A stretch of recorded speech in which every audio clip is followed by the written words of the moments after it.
What's up? Just I'm on here. Hopefully, you guys can hear me. And yeah, I wanted to come on here because, well, apparently, um, Space Jam: A New Legacy is, well, the title says it best. It's getting a negative reaction from a lot of people, and it's not just the critics, but the people that are seeing it that don't like it. I mean, there are some that do, but there are a lot that don't. I mean, if you believe what Metacritic says and all that, it's got like a 30, it's like it's very low percentage-wise. Like Rotten Tomatoes puts it at a 37 or less. But what's interesting though about it is I adjust my mic here a little bit so it matches up to my mouth. um, what's interesting about it is that even though it's got like a 37, percent, I should say a 37% on Rotten Tomatoes and other negative scores, that the box office says otherwise. In fact, they even had headlines saying that LeBron is like throwing it back in the haters' face due to the fact that it's got a lot of it's got a lot of you know money coming its way to the point that it's even, believe it or not, knocked down Black Widow from its perch. Yeah, Black Widow got knocked off its perch thanks to thanks to Space Jam, which is amazing. If you will. It's amazing that it got knocked off its perch because of Space Jam. But I think a lot of people are probably guessing, those that are negative towards it, are guessing it's not going to last too long on the top. And they're probably also guessing that the reason, um, people are, um, seeing this movie, you know, is mainly due to the fact that it's one of the first big movies out there. Hold on for a sec, go ahead, check something. Okay, just checking something there. But it's like it's one of the first big, uh, one of the big, one of the first big, summer movies, theatrical wise, out there. Even though you can simultaneously watch it on HBO Max, and I and I'll be honest with you, I think when you look at Space Jam: A New Legacy, I've watched a little bit so far, and I can kind of see what's going. Like the beginning is similar to the '96 movie, not totally identical, but similar, and it kind of gives us an idea of why LeBron has such a fondness for the Looney Tunes. Um, but here's the thing. Here's the thing. Um, I think what it is that the, I think what really is upsetting people about this movie, even if you watch it, sparsely, like you'll watch a little bit, stop it, watch it again later, because, that's the advantage of having it on HBO Max temporarily. I think what upsets people about this movie um, is the fact that Warner Brothers didn't strike when the skillet was hot, as if you will. They didn't strike, when the rod was hot. They didn't, you know, make this sequel when they should have made it, when Space Jam was still a relatively big thing, if you know what I mean. And I'm and honestly, I can assume that's one of the main reasons. The other reason as well is, based off early reviews that people gave from early screenings of it, I think the reason it also gets such a bad rap currently right now is the fact that it's nothing more than another version of Ready Player One. And Ready Player One, I think, was more of a success. Excuse me, there was more of a success um, financially. Well, not just financially, but critical wise. It was kind of more of a success, more given a positive reaction, not as much, but more of a positive reaction than this is. And all people are seeing here is just another take on that. You know, it's just another take on Ready Player One. And I think the other thing that a lot of people are upset about, and a lot of people that have talked about this movie, you know, spoilers and non-spoilers, mostly spoilers. Um, I think the one thing that they take away from it, if you will, you know, the one thing that they take away from it is, hold on, you know, the one thing that they take away from it is there's a lot of movie properties, a lot of Warner Brother IP properties here, movies, series, if you will, that they basically just, you know, take the scenes from the movie and they copy and paste, if you will, through computer generated imagery, very Toon Boom, 2D, Flash, computer generated imagery. All they do is just they slap certain Looney Tunes into that, you know, into that world, like, you know, like with Mad Max, they put Wile E. Coyote and Roadrunner in there. With Casablanca, they do the same thing, I believe, and in the Matrix as well. And the only exceptions, of course, when they go is when we go to the DC world, and you know, there's Superman, Batman, there's Wonder Woman. Those are the only exceptions because those are actual original animations based in that universe.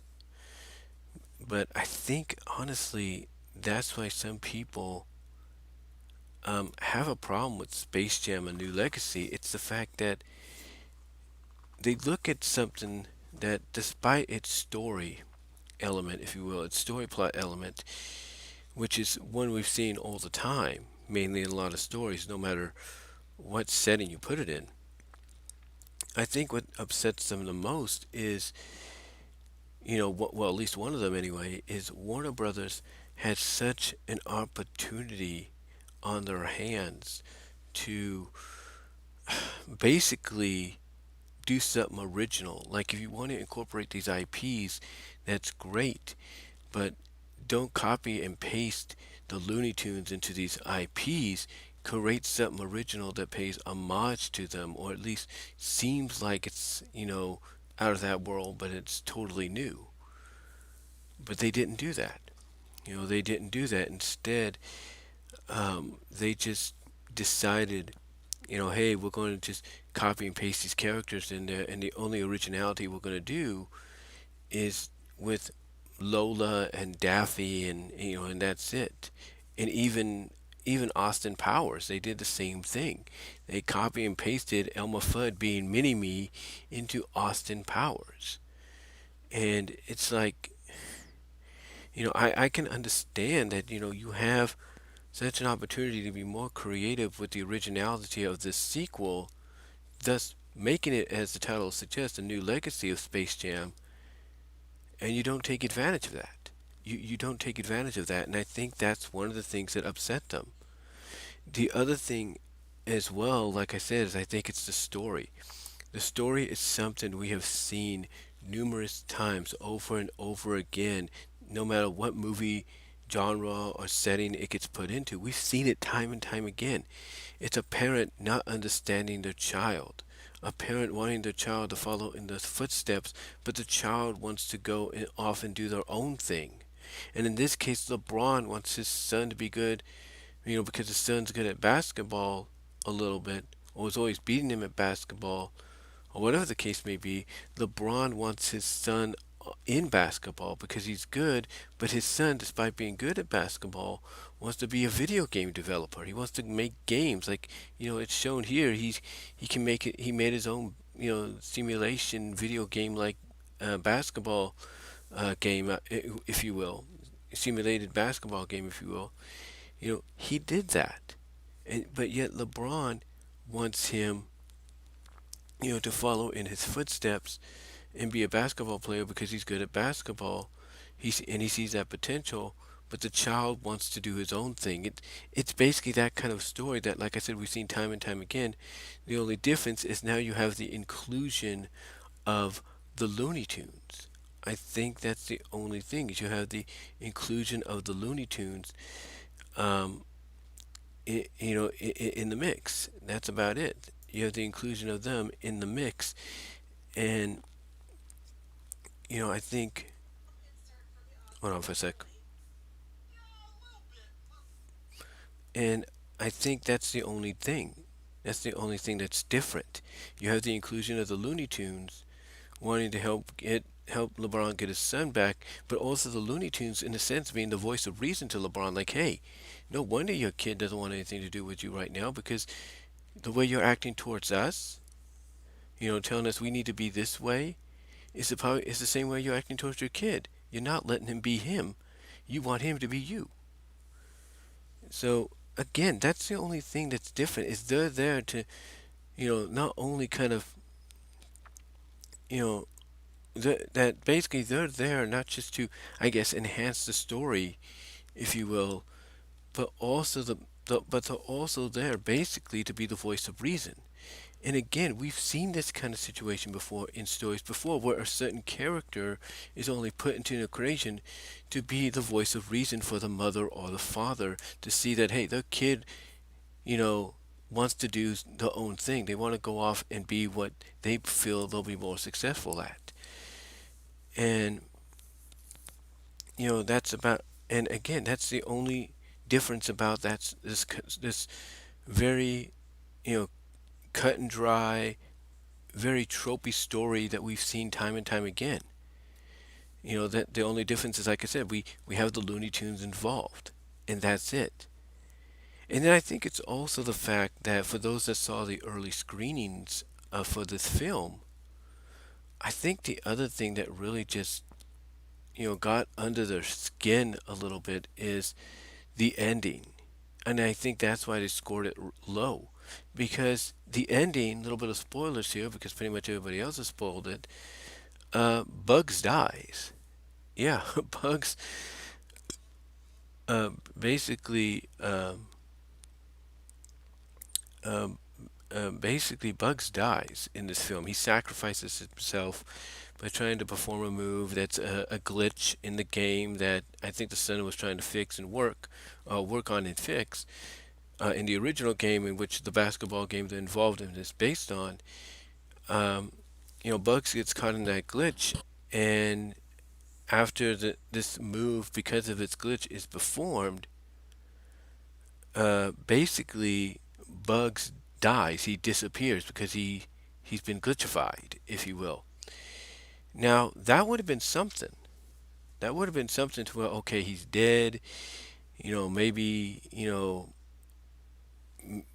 maybe they go and do something different. Like maybe they just retire Bugs as a character and they focus on the other Looney Tunes, and then bring him back later because that's been done before, but it'd be something kind of new.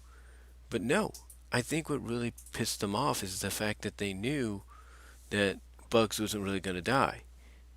That this was nothing more than played up for drama. That this is just a typical Bugs Bunny Looney Tunes deal. That it's played up for drama, and it adds nothing to the story. It really doesn't add really nothing to the story except, oh, you got to feel sorry. We're going to pull at your heartstrings.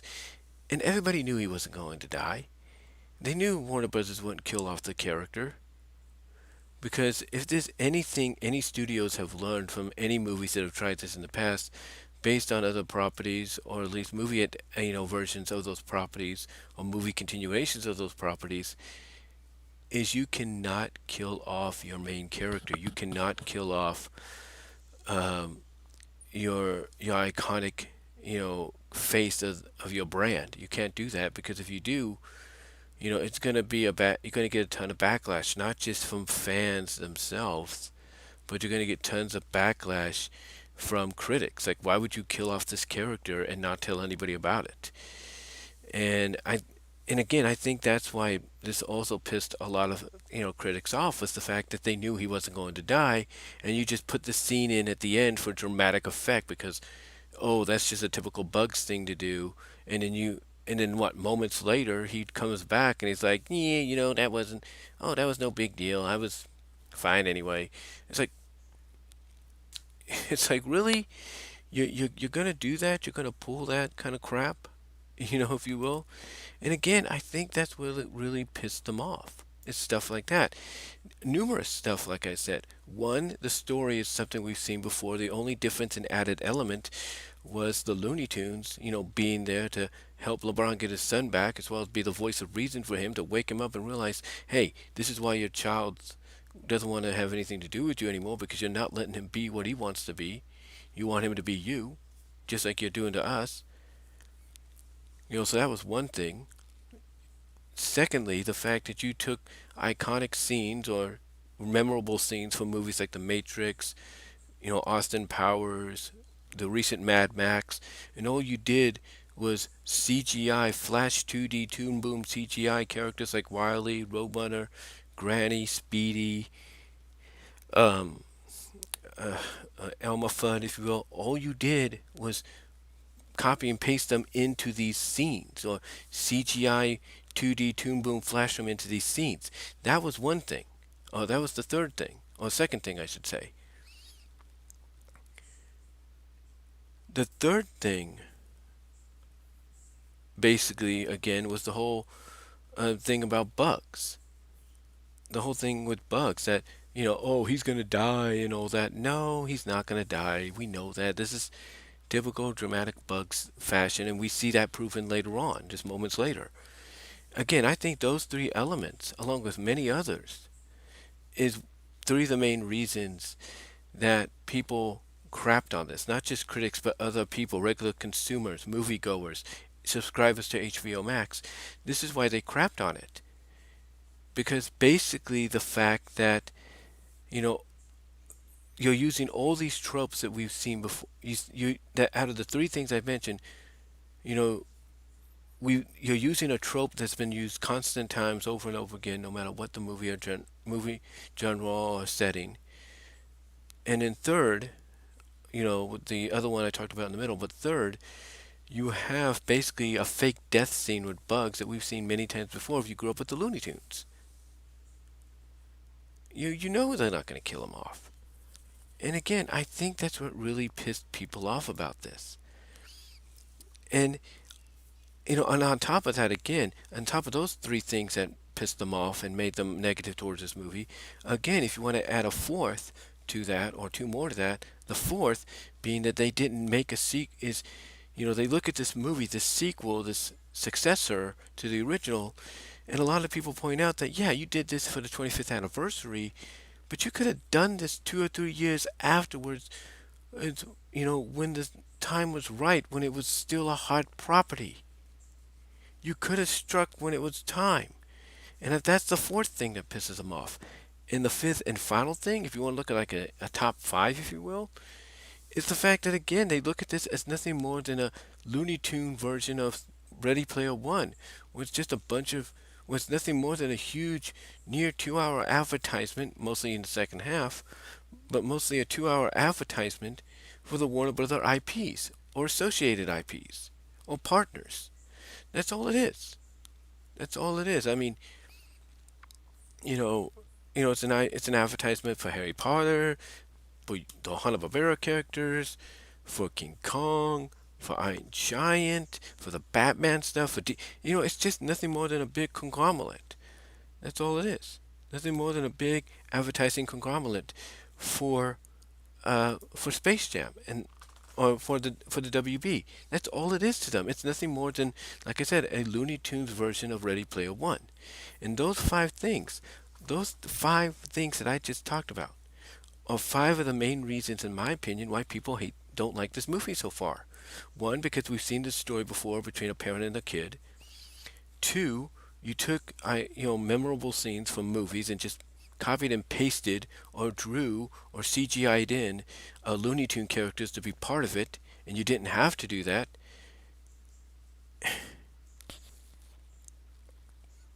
And and three, you had the Bugs Bunny fake death scene, which pretty much anybody that saw the early screening knew was not not to be taken seriously. And it's just typical Bugs Bunny stuff. And then four, a lot of people are upset that this was done. Yeah, this was released in time for the 25th anniversary, but this should have been done when the skillet was still hot. Like they should have struck when the momentum was there. And then at five, it's nothing more. And then five overall, it's nothing more than an advertisement for WB's IPs, associated IPs. That's all it is. And I think because of those five things, that's what really got under people's skins. It's not the fact that the movie visually isn't probably pleasing. It is. There is some visual moments in there that are great, especially the game. But when you really get down to it, the five things I mentioned, along with many other situations, are why people don't like this film. It's not the fact that potentially it's good. That it could be good. I mean, box office wise, it's obviously proving that because kids are going to see it with their families, but the reactions afterwards coming out may tell a different story. So yeah, financially, box office wise, on its opening weekend, it may be a success, and thus probably pave the way for a continuation. But we don't know that. And then the fact of the way it ends, if you will, I think is what really got people too. It's like, okay, you obviously Bugs faked his death because we knew that was going to happen, and now you got the Looney Tunes supposedly in the real world. Really, whoopee, it's like, how are people supposed to buy that? How are people supposed to really buy into that, if you catch my drift? And again, I think the five things I've mentioned, along with everything else that could be pointed out as being something that really made them dislike this movie, you know, probably culminates to it having the mixed to negative reaction it got. You know, I mean, one of the things that got criticized the most before it was when they took Pepe Le Pew out, and that's because they took Pepe Le Pew out, they took Penelope Pussycat out. And these two were supposed to be in the movie. Pepe Le Pew was supposed to be in the Casablanca scene and not Yosemite Sam. You know, but they took that out. And again, going back to the copy and paste, Yosemite Sam, like I mentioned, just like Elmer Fudd and all that, that second thing out of the five I've talked about is one of the things that pissed people off. It's because all they did was copy and paste the characters into these scenes. That's all they did. But like I said, on top of that, it wasn't just Pepe Le Pew and Penelope being taken out, or Pepe Le Pew being taken out, and Penelope as a result being taken out as well. But it was also the fact that when you look at the crowd scene, all the IPs that are in attendance for the game, you have a bunch of characters from a very controversial movie out of the 70s, early 80s as part of that crowd. And that's the white coats from the Clockwork House of Orange. And that there is what really got people frustrated with this movie even before it got out. It's like, oh, well, you're going to take Pepe Le Pew out as, because of, cancel culture doesn't like what he's represented, da da da. Well, why didn't you take this crowd shot, or this crowd shot with the white coats from the Clockwork Orange House of the Clockwork Orange out? Why didn't you do that? Why didn't you do that? And I think that's what also frustrates a lot of people. It's the fact that you know they had this, they took out a basically an innocent Looney Tune character that you were going to give a life lesson to anyway, courtesy of LeBron and Bugs once they entered the Casablanca world. And instead, what do? You take him out, and as a result, you take out his love interest or the person that was slapped a restraining order on him. You take them out, and then who do you keep in instead? You keep the white coats from the Clockwork Orange in, and it's like, to me, that's what really was one of the real tipping points. Besides the five things I've mentioned, you know, this here, keeping characters like the white coats in there, really just, really didn't help it. And along with, like I said, the announcement that Pepe was going to be taken out and removed because of the controversy that followed him, according to a lot of people, it's it's almost like basically Warner Brothers couldn't win. It's like the people behind this movie couldn't win. No matter what the director behind it says, in my opinion, I think he knew that he was in a no-win situation. Like he wanted to keep Pepe in there, but because of cancel culture breathing down Warner Brothers' throat because of Pepe, he had to take him out, and he had to come up with a reason as to why he took him out. And I think it's a reason he didn't really believe in. He just did it to save face. And that's it. The truth is, I think when you get down to it, this movie could have avoided any of this negative reaction it got. It could have avoided any of this negative reaction had it just kept things as is and removed what they knew would be problematic. And things like Pepe Le Pew, you know, I I don't think would have been problematic. Excuse me, that wouldn't have been problematic because of the fact of you know what the lesson he was going to learn. So I don't think you need to take him out. The Clockwork Orange guys, I think you should have. So I think if they would have kept things as they were and looked at maybe the crowd scene and been like, oops, we got the white coats in now, let's take them out, I think it would have made more sense. But also the fact that, like I said, I think what really hurts them in a way overall, besides the five things I mentioned of this is a story we've seen time and time again. The only difference is we have the Looney Tunes in there to be part of this, as well as to knock some sense into LeBron. You know, second, you're just CGIing in a lot of Looney Tune characters into already memorable scenes from movies like Austin Powers, Matrix, Casablanca, you know, and Mad Max, Fury Road. That's all you're doing.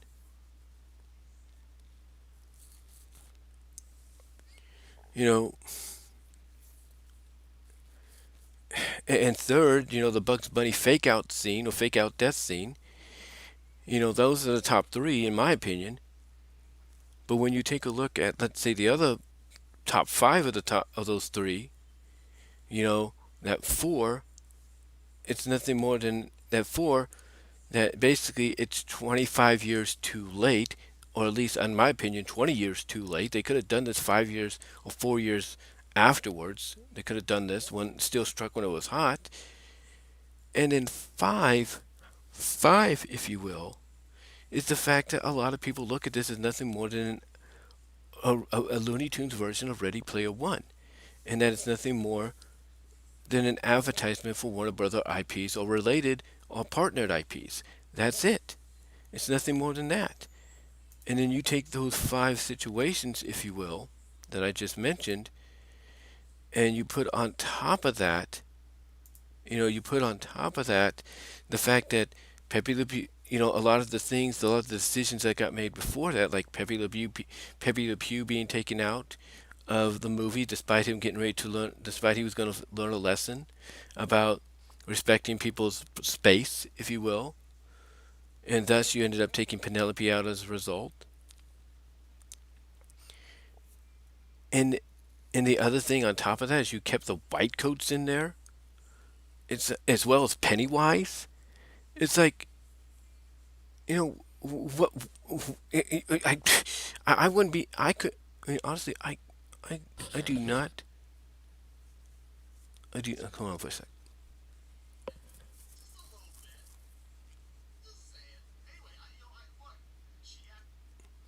There we go. Sorry about that. But yeah, I can't blame Honestly, some people, critic wise, and even regular moviegoer wise or HBO subscriber wise, I can't blame them for being angry because all you're doing basically is make is all you're doing is basically alienating people from this movie before it comes out. It's the same thing with Kevin Smith and the Masters Universe Revelation. That show comes out this Friday. Exclusively on Netflix. The first 6 episodes, or 5 episodes, I should say. And pe- and Kevin Smith, because he keeps lying about what it really is or who he's really centered on with the series, is alienating people from watching it. It's like he just can't tell the truth, right? Well, the same thing in a way goes here. Because of all these decisions they made to take certain characters out when they should have kept them in because of what they were going to learn, and then keeping certain characters in that they shouldn't have kept in, like the white coats from Clockwork Orange and Pennywise, it's like, seriously, it's like I said earlier, the guy, I don't think the people behind this movie could have won either way. I don't think they could have won either way. It just, I, I think honestly, it's what a lot of people say about movies like this. This kind of a movie has the potential, or had the potential, to be good. When the first Space Jam movie came out in '96, yeah, it was corny. If you will, it was corny, kind of crazy, nonsensical, but guess what? People loved it. They loved it because it had a story that fit into what was going on. In a way, it was an original story, basically, kind of. It was kind of its own original story. Here, this is basically, like I said, a story we've seen before in other motion pictures and other shows. Oh, so the parent doesn't understand the child. The only difference is you have a basketball game centered around it and you have the Looney Tunes involved. And again, to me, that's the number one thing that upset a lot of folks about this movie. It's not the fact that the movie potentially wouldn't have been good. It's stuff like that. It's stuff with the fake out, the Bugs' fake out death scene, if you will. The fact that, you like I said, the scenes, some of the scenes from movies we know only, were basically edited in, and edited into the film, with the only difference being, oh, the Looney Tunes are in this film now. Whoopee! Certain Looney Tunes are a part of this film. Whoopee! Right? And then, like I said, it's the fact that it's 25, well, in my opinion, 20 years too late, if you will, if you think about it. 21 years, yeah, about 21 years too late. And the fact that it's also nothing more than a Ready Player One version, a Looney Tunes version of Ready Player One, and thus being nothing more than an an advertisement for Warner Brother IPs or related IPs. And again, I know I sound repetitive saying that, but you take that along with some of the decisions they were making beforehand, who as to who to take out, who to keep in. It's like this movie, in my opinion, was a mess from the obviously behind the scenes was a mess from the get go. I think I think LeBron said it best when you think about it. He said it in an interview that it's out of control on the set. And you know what? I honestly believe him. And I don't think he said that because, oh, he's just trying to promote the looniness of the movie. No. I think LeBron said it's out of control on the set because of the fact that behind the scenes it was. Like they wanted to do certain things and they couldn't. And I think that's what made this movie turn out to be what it is. Honestly, I do. I mean, let me and didn't we always hear that there was some trouble behind the scenes when this movie got off the ground finally? Like things were going on behind the scenes that didn't need to be. Didn't we hear that? I think we did. I think we did. And you know what's funny? What is the last movie, a few of the last movies that had a similar situation as behind the scenes trouble that led to a disastrous movie when they came out? Oh, let's see, let's see. Well, one that's Warner Brothers related, Birds of Prey, the occupation of one Harley Quinn. I think that was one of them. And then what else? What else? What are those? Oh yeah, the recent Fantastic Four movie before they finally went back to the MC, before Marvel Studios, Disney finally got them. And then what else? What else? What else? Oh, how about oh, let's see, what was the other one? Oh yeah, X-Men, Dark Phoenix.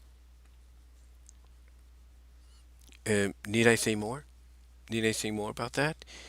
I mean, these movies all had, behind the scenes trouble, all had behind the scenes issues, and guess what?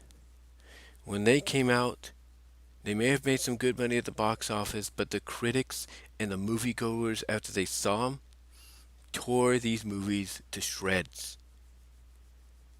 And this is before, we were given the opportunity because of what's going on, or had been going on in the world, was, this is before we were given that opportunity. It's because of those situations. It's because of those behind the scenes situations that even when those movies came out, despite, like I said, making some good money at the box office, that critics from going to early screenings for them, and then moviegoers after purchasing tickets to see them on the big screen, tore these movies apart. They shredded them because the behind the scenes issues caused the movie to be something that it shouldn't have been. And I think that's the same thing here with Space Jam: A New Legacy. That potentially it had the right to be good, but because of a lot of behind the scenes issues, even months before the movie came out, literally months before the movie came out, I think that's what hurt it. And then on top of that, the movie itself, the story and everything, again, is a story we've seen before. All you did was add the Looney Tunes in. All you did was add the concept of winning a basketball game in there. And that's it. That is it. That's all they did. That's all they did. And to me, that's what pissed a lot of folks off about this. Because of everything I said, the five things I said, that's what pissed them off. Those are the five things, in my opinion, that pissed them off the most because of this movie. And then along with the other stuff, pissed them off. I mean, when you look at that, what is it, that number 4 or 5 option I put that in that top 5 reasons, in my opinion, as to why people didn't like this movie, despite box office wise it's being a financial success. You know why that fourth one, where, they should have struck when the opportunity was there about 20 years ago, rings true? Is because it should have. Space Jam was still very popular with a lot of people. We had yet entered the world of Blu-ray, if you will. We were like 4 years in to the digital DVD age. You know, Space Jam was still a popular deal even then. I mean, anytime Space Jam came on, you know, HBO or something like that, people still wanted to see it. When it was announced that Warner Brothers was going to release it onto DVD, people sold that thing out. It became one of the better selling DVDs that year. When it went to Blu-ray for the first time, same thing. People sold that out, if you will.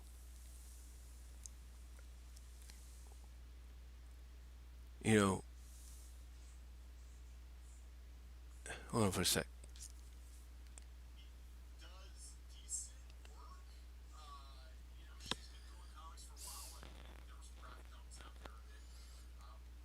Like I,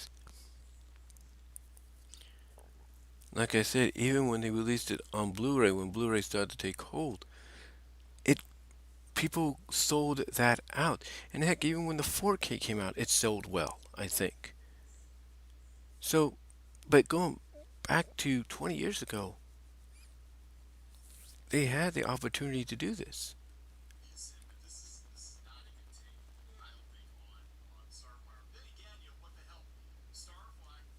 They had they had the opportunity to strike when they did, when they should have. And I think that, among all the other things, is what really made people not like this movie. I think that's what it was. I mean, if you're gonna do a sequel to something like Space Jam, as silly and convoluted as that was, you know, you should at least have, how do I put this way? You should have at least learned from some of the mistakes that movie made as successful as it was, and basically fixed any of those mistakes. You should have learned that, hey, if you're going to do a movie as a sequel, follow up to Space Jam, it needs to have an original story to it. That's what it needs. You know, that's what it needs. I'll be right back, guys.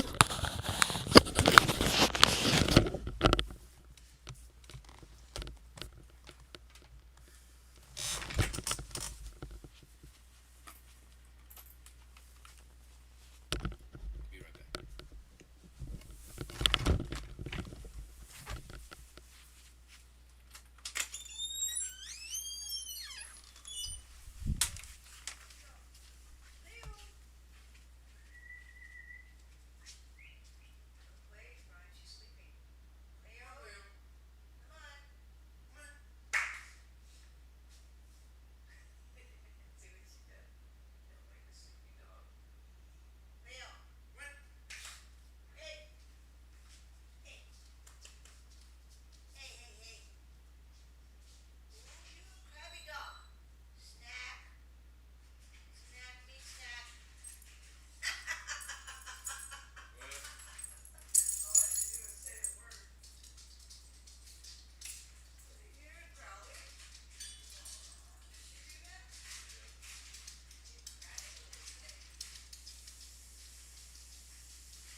Come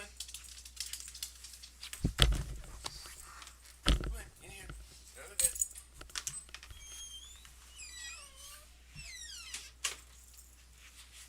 Be right there, guys. Hold on. Come on the bed.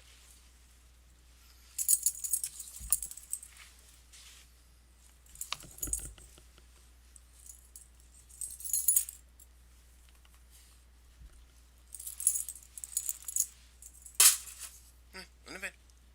On the bed. Good girl.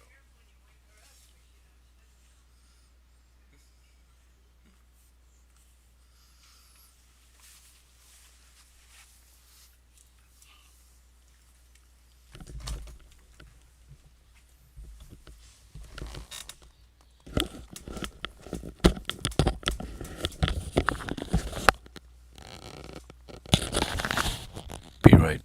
Be. I'll be restarting in a moment, guys. Hold on.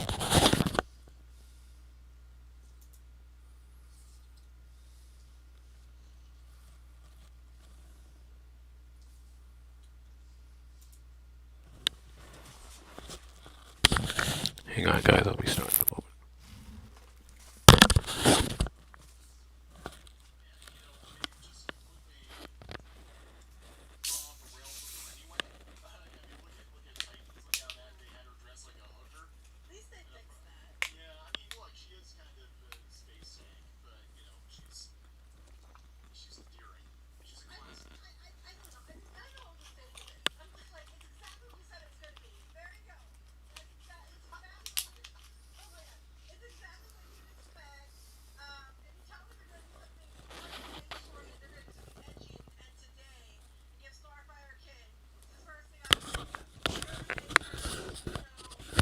Be there in a moment.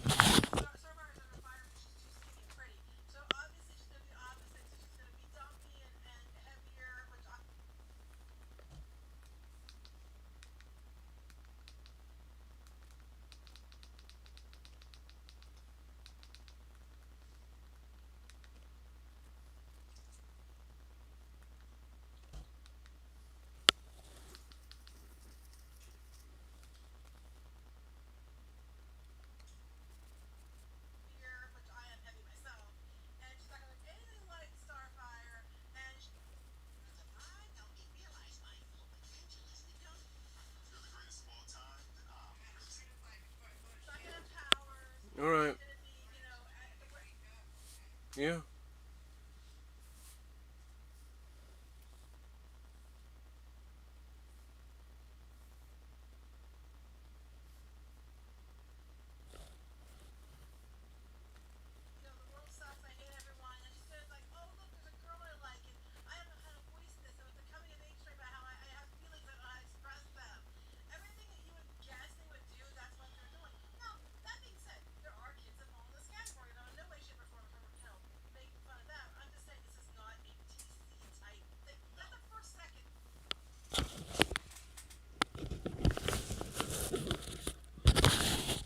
Be there in a moment, guys. Sorry for the delay. I told you there'd be interruptions if you read the description.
Alright, sorry about that, guys. A little bit, like I told you in the description, things like this was going to happen.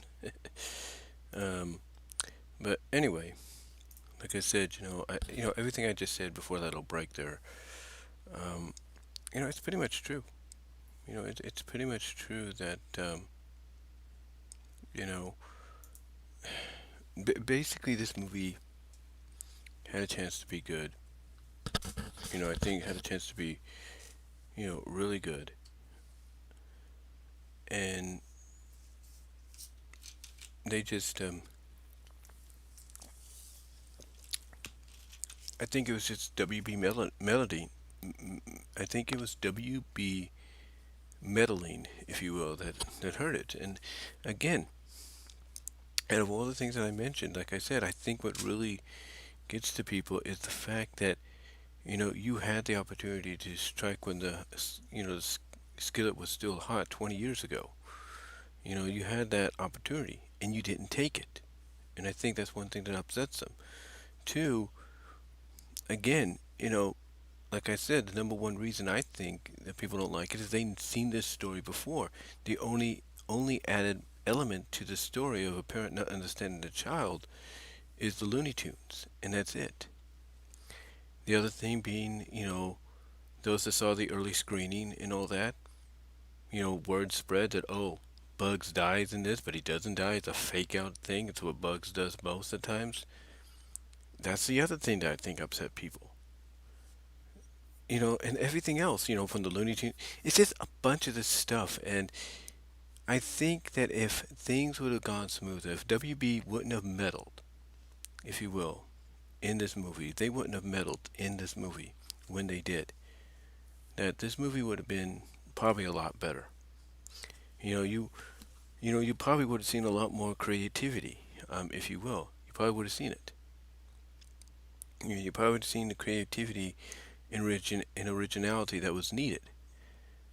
Like, I think honestly, the the characters being copied and pasted into these iconic, you know, WB films in these scenes, I think they wanted to do something more original. Like they wanted to create a parody, perhaps, of those original scenes.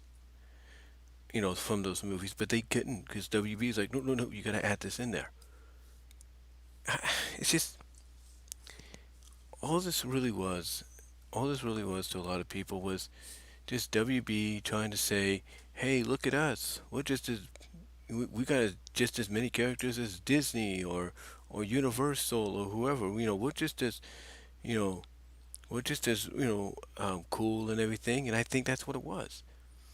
It's all it really was. I mean, again, the movie, I'm sure a lot of people liked it. And I'm not saying they didn't. I'm not saying people didn't like the film, but, I think it's more along the lines of everything I mentioned, from the parent not understanding the child storyline. We've seen that before. To, you know, the we've seen that before too. The copy and pasting of Looney Tune characters into scenes that were just edited in there from other movies to make it seem like they were now part of it. To, the Bugs fake death scene. To make this nothing being nothing more than a Ready Player One version, just another Ready Player One movie, but with the Looney Tunes, and then on top of that, it's just a glorified advertisement for the WB's IPs. And I think all that combined, along with all the other decisions they made behind the scenes, I think backs up what LeBron said. As I mentioned earlier, when he said it was out of control on the set, that wasn't just to that wasn't to promote the looniness of the movie. Oh no no no no no. That was basically him legitimately saying, yeah, things are out of control behind the scenes here, and we don't know what the hell we're doing. And I think this all could have been avoided if they would have struck when the time was right. They should have struck when the time was right, you know, and just gone from there. Again, you look at some of the movies that have had a similar situation behind the scenes. X-Men Dark Phoenix, Fantastic Four, the recent one, as well as, WB's own Birds of Prey, the emancipation of one Harley Quinn. You know, you hear about all the behind the scenes troubles that happened with those movies before they were released, and you see the result. You see the result of that. And it pisses people off. It really does. It pisses them off because it's like, they know those movies could have been good, except except except for all the behind the scenes issues that happened, you know, which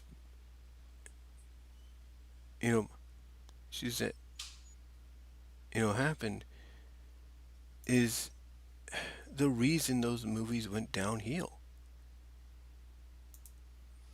It's the reason those movies went downhill because of that. It's not because of the fact that, oh, you know, people just didn't go and see the movie when they could have, or people just want to hate on something because they love to hate. No, it's not because of that. It's because of the behind the scenes issues that caused those movies to go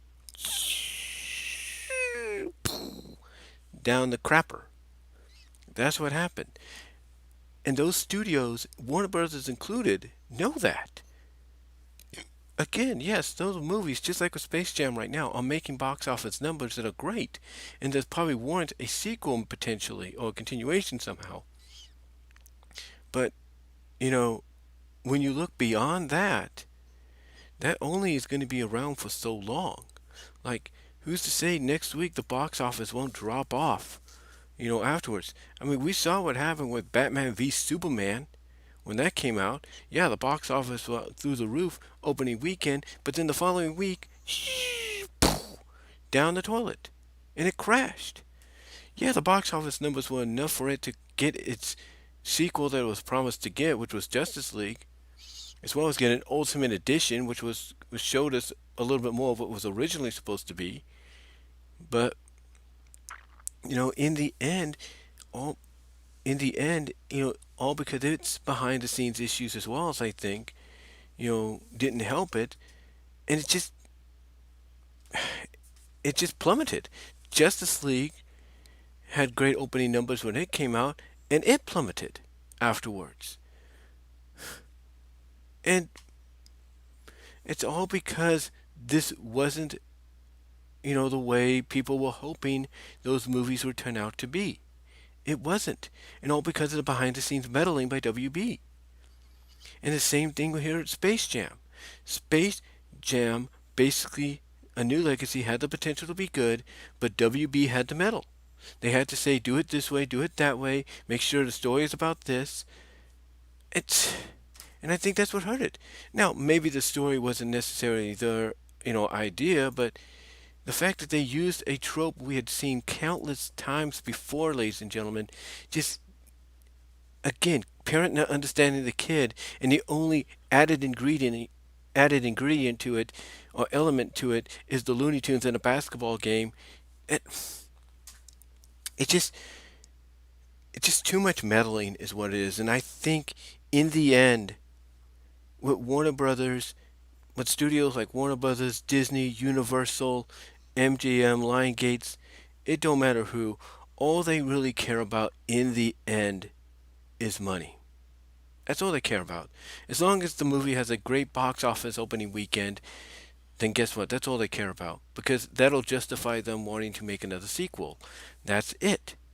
That is it. And that's what Space Jam did. They probably know the movie's not that good. They see the reaction by a lot of people. They know it's getting mixed to negative reactions, maybe a few positive here and there. But they know it's in a situation to where, people will not want to see another one after this. But guess what? Because it's made buku money at the box office this weekend so far, that's what's going to happen. We're going to get a sequel. We're going to get a sequel, and you know that that's about it. That's about it. But again, but getting back to what I was saying, this is something that you know we have to just come to realize that it doesn't matter how good the movie is.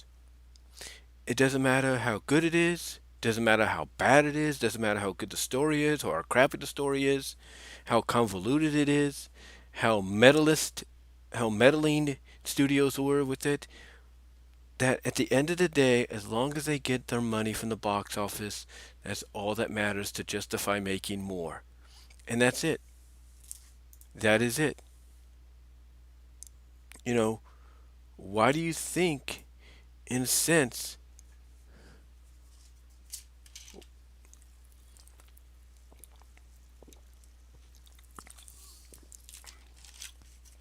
why do you think, let's say recently, Wonder Woman 84? Why do you think they're going to continue doing another Wonder Woman when they should just stop? Because despite the story not being that good, it made buku at the box office simultaneously while it was on HBO Max. It's the fact of the matter is, this movie, from what I'm understanding, had a lot had a lot of potential to be good, but because of everything I've mentioned, everything else people have mentioned about it when they've criticized it, because of all that and more possibly, it's basically getting a reaction that WB does not want to see, or if they even care about. If they really care about anything, because movies have had negative reactions before, but like I said, if they make buku bucks at the box office, hey, that's all that the studios care about. That's all that justifies them to make more. But one thing I will say about a studio, that even if they get justified to make another movie, that at least some people that work on that movie do listen to the reaction from the critics and like, okay, if we're going to do the sequel, we need to do it right. We need to correct the mistakes we did from the last one. At least they are willing to. At least there are some places that do that. I don't know if Warner Brothers will do that here. If they make another Space Jam like movie or continuation, I don't know if they'll do that. But that's up in the air. That's up in the air. But right now, if this movie's success was based on critical reaction, and not box office reaction, there's no way this movie would ever get a sequel. The WB would be like, give us that movie, 3 points into the trash can, or give me that movie, 3 points into the shredder. That's what they would do, from the way people are describing it. That's about it. That's what they would do if it was based more on critical reception instead of box office. But because it's more based on box office than that, they're like, hey, we scored, we victorious. So yeah, it's just one of those situations to where, again, I know I'm sounding repetitive here in this live stream, but this had all the potential to be good. It really did. And like I said, this is not the first time. Every movie I've mentioned that have been similar to this, that has been under the Warner Brothers banner, that's been on the 20th Century Fox, Disney's banner, that have gone through something similar. The only reason that we get continuations from them is because they are financially box office hits. The story could be bad. The story could be bad,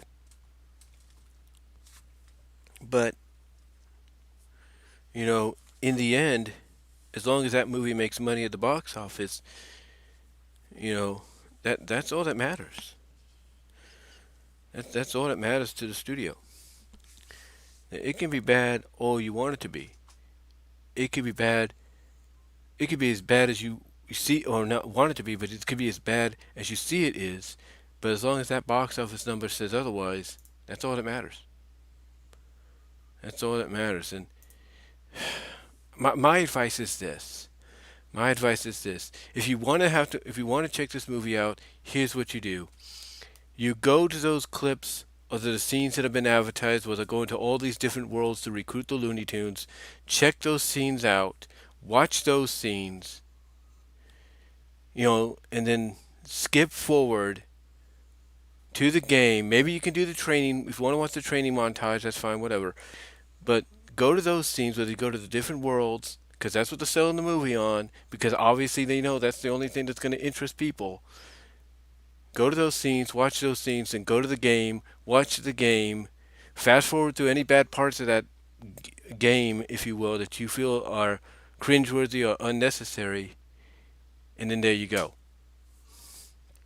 There you go. That's the end of that. That's all you have to do. That's all you have to do, in my opinion. You don't have to sit through nearly 2 hours of a movie. And this movie did not have to be longer than the original. I mean, goodness sakes. I mean, let me try some. Let me see something. Alexa, how long was the original Space Jam movie? Here's something I found on the internet. The runtime of Space Jam starring Michael Jordan and a bunch of Looney Tunes characters, including Bugs Bunny, is 88 minutes. You hear that? You hear that? 88 minutes. And this runs an hour and 55 minutes. An 88-minute movie is an hour and 28, about almost an hour and a half. We're looking at 30 minutes more of a movie. Did this have to be that? Did this have to be longer? No, it didn't have to be longer. And again, I think Warner Brothers realizes. Hold on, I adjust my headset here.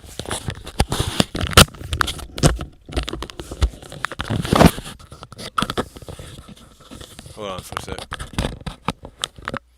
There we go, got it. Again, I think Warner Brothers realizes that they may. Here's what I'm thinking, and I want to bring this to an end because it's getting late. But here's what I think happened. Once this movie got finalized and everything, it was completed and all that. Warner Brothers probably saw that the story wasn't going to be thrilling to a lot of people. People weren't going to be invested in the story, and they this is what I think. They probably had a test audience because they probably bring in people to test the movie out on. And out of that test audience, they probably figured out that they enjoyed LeBron and Bugs going to all these different worlds, movie worlds, to recruit the Looney Tunes to get them back to help with the game. That they enjoyed that as well as the game, and that was it. That the story, the father-son connective story, whatever, didn't do nothing for them. That all they were invested in was, the worlds they were going to and the game, and that was it. That was it. That's all they cared about. That's all they care about. And hello, big 3 box network. But yeah, that's all they cared about.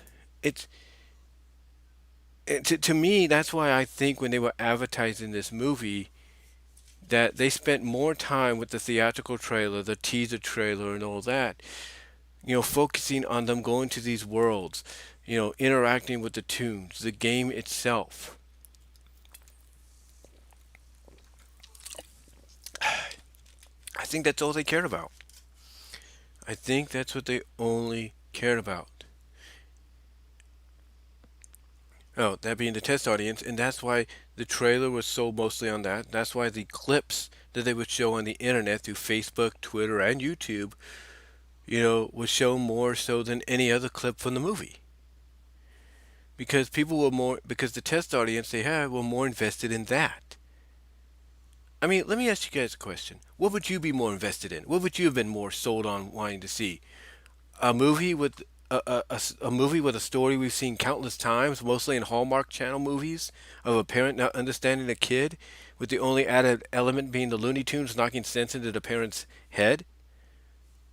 Or would you rather be more invested in seeing Bugs Bunny and whoever's with him, this time in this case LeBron, going to these different Warner Brother IP worlds, recruiting the Looney Tunes, seeing the Looney Tunes in those worlds, and then resulting in the game? What would you be more invested in? I ask you that. What would you be more invested in? Exactly. Exactly. If you said, them going to the other world and the game itself, exactly. That's what you'd be most invested in. You wouldn't be invested in anything else besides that. You wouldn't be invested in anything else besides that. And again, going back to what I said earlier, what sold the first movie as being a big success, as silly and nonsensical as it may have been, was it was an original story. In a way, Ivan Reitman, if you will, did an original story. He did an original story with Ghostbusters, both those movies, and he did it here. If you would have gotten him or his son who's doing the other Ghostbusters, if you would have got one of them to write this story, or at least co-write with the guy that did, or co-direct with the guy that did, you probably would have seen something different. Because again, the first one, as cringy and as silly as it was an original story. That's what it was. It was an original story. And that, my friends, is what hurt this movie. Is instead of learning from the first one and taking what made the first one successful and learning from the mistakes it had, but also taking what made it good and applying it here, they decided to go the route of parent not understanding the child. And that just did not help. It just did not help. And I know people are going to tell me, well, you're forgetting one other thing, Brian. You're forgetting the fact that the way the basketball game went, it wasn't just traditional basketball. They could score points on dance moves, jokes, this and that. Look, I understand that. I understand that. And trust me, I think that's dumb too. I think that was a dumb idea too. But you know what? They're trying, I'll give them credit. They're trying to make it a little different. They're trying to make it a very loony, virtual reality like game, if you will, and of going these directions to score points to try to catch up and everything, because they're getting decimated. If that's one way for them to do it, then fine. I can accept that. I can accept that, but the thing is, that along with, the visiting of other worlds to get the Looney Tunes back, it's just,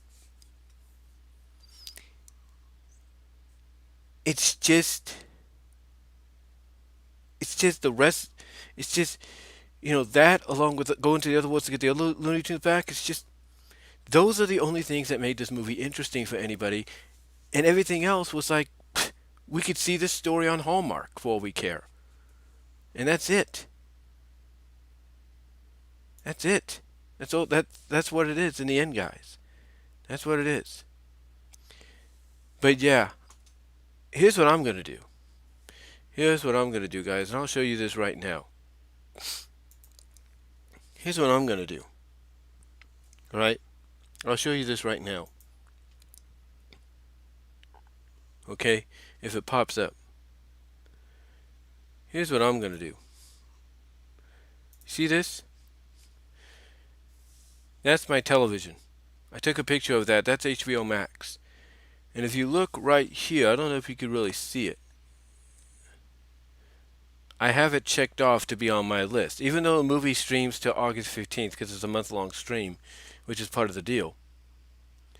Even though it's that right there, even though I have it checked off right here, if you will, I have it set and ready to watch when I want to. Okay? I have it set and ready to watch when I want to. And because of that, and because I was able to do it last time with Zack Snyder's version of Justice League, I'll be able to do the same thing here, hopefully, and that's basically record Space Jam onto DVD off of HBO Max through the Xfinity cable box connected to my DVD recorder. So that way I'll have the movie to watch, and I'll be able to see maybe the Easter eggs that are in there, the IPs that were not advertised, and guess what? I'll be able, instead of fast forwarding on the service, which is you can still do as well, I can actually go from chapter to chapter, watching certain scenes from the movie to enjoy it thoroughly. That's what I'm going to do. That's what I'm going to do. And hopefully I can be able to do that. But anyway, go guys. Anyway, though, guys, I just wanted to come out here and just talk about that because I'm hearing all this negative reaction, all this mixed reaction. Again, some people thought it was okay, a lot of people didn't. And I just wanted to come out, give you my thoughts on it, after what I've seen a little bit of.